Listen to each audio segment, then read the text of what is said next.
இந்த கெட்ட பழக்கத்தை யாரும் அறியாமல் மறைத்து வைப்பேன். நாம் எல்லாரும் இந்த ஆரோக்கிய தகவலை வெளிப்படையாக பேச வேண்டும். அப்பா, நீங்கள் எப்பொழுதும் என் உடல் நலத்தில் அக்கறை கொண்டவர்கள். மதுப்பழக்கம் மற்றும் சுற்றுச்சூழல் காரணிகளால் ஆரோக்கியத்தில் ஏற்படும் பாதிப்புகள். மது அருந்துதல் குறித்த வரலாற்று பார்வை. ஒரு காலத்தில் மது அருந்துவது என்பது ஒரு சமூக அவமானமாக பார்க்கப்பட்டது. டாக்டர் சிவாகுமார் மருத்துவராக பணியாற்றிய போது கணவனும் மனைவியும் சிகிச்சைக்கு வரும்போது கணவன் தனது மூட்டுவலிக்காக மருந்து வாங்கிச் செல்வார். பின்னர் மனைவியிடம் மறைத்துவிட்டு தனியாக வந்து தனக்கு மது அருந்தும் பழக்கம் இருப்பதாக இரகசியமாக மருத்துவர் முன்னிலையில் ஒப்புக்கொள்வார். ஆனால் இன்று நிலைமை மாறிவிட்டது.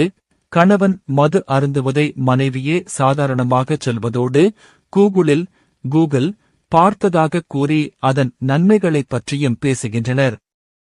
போதைப் பொருட்களின் தீய விளைவுகள். எந்த வகையான மதுவும் எள்ளளவும் உடலுக்கு நல்லது கிடையாது. புகையிலையில் இருக்கும் நிக்கோடின் நேரடியாக நுரையீரல் புற்றுநோயை உண்டாக்கக்கூடியது.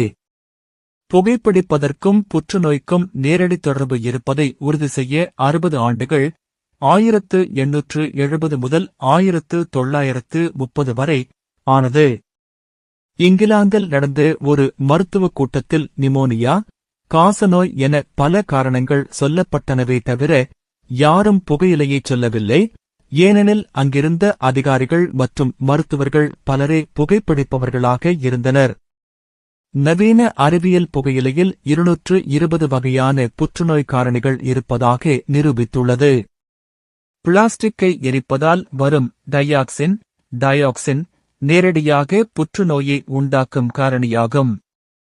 மதுவில் இருக்கும் எத்தனால் என்பது மிக நேரடியான புற்றுநோய் காரணி என்று உலக சுகாதார நிறுவனம் அறிவித்துள்ளது. சுகாதார அபாயங்கள் மற்றும் விளைவுகள்.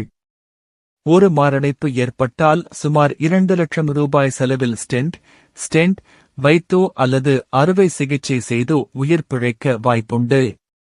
ஆனால் மதுவினால் கல்லீரல் பாதிப்பு, சிரோசிஸ் ஆர் கேன்சர் ஏற்பட்டால் உயிர் வாழ 48 லட்சம் ரூபாய் வரை செலவாகும். அதற்கு ஒரு பிணத்திலிருந்தோ அல்லது இரத்த சொந்தங்களிடமிருந்தோ கல்லீரலை தானமாக பெற வேண்டிய கட்டாயம் ஏற்படும். 6% எத்தனால் உள்ள மது அருந்தினால் 10 மாதங்களிலும் 40% எத்தனால் உள்ள மது அருந்தினால் வெறும் 4 மாதங்களிலும் உயிருக்கு ஆபத்து ஏற்படலாம். கார்ப்பரேட் நிறுவனங்கள் வணிக லாபத்திற்காக மதுவை நமது கலாச்சாரத்திற்குள் நுழைக்க திட்டமிட்டு செயல்படுகின்றன. புற்றுநோய் பாதிப்பில் ஏற்பட்டுள்ள மாற்றங்கள். அடையாறு புற்றுநோய் மருத்துவமனையில் ஒரு பேராசிரியர் குறிப்பிட்டது போல இந்த தலைமுறைதான் தனது அடுத்த தலைமுறையின் மரணத்தை அருகில் இருந்து பார்க்கப் போகிறது. முற்காலத்தில் வயதான பெற்றோரை பிள்ளைகள் மருத்துவமனைக்கு அழைத்து வருவார்கள். ஆனால் இன்று 25 முதல் 30 வயதுடைய தனது பிள்ளைகளை பெற்றோர் புற்றுநோய் சிகிச்சைக்காக அழைத்து வரும் அவலம் பெருகியுள்ளது. பிள்ளைகள் பெரிய படிப்பு படித்து பொறியாளராகவோ மருத்துவராகவோ ஆவது மட்டும் போதாது, அவர்கள் ஆரோக்கியமாகவும் சமூக அக்கறையுடனும் வாழ வேண்டும். உணவு, மனம் மற்றும் சுற்றுச்சூழல் மீது அக்கறை காட்டுவது இன்றைய காலத்தின் கட்டாயமாகும்.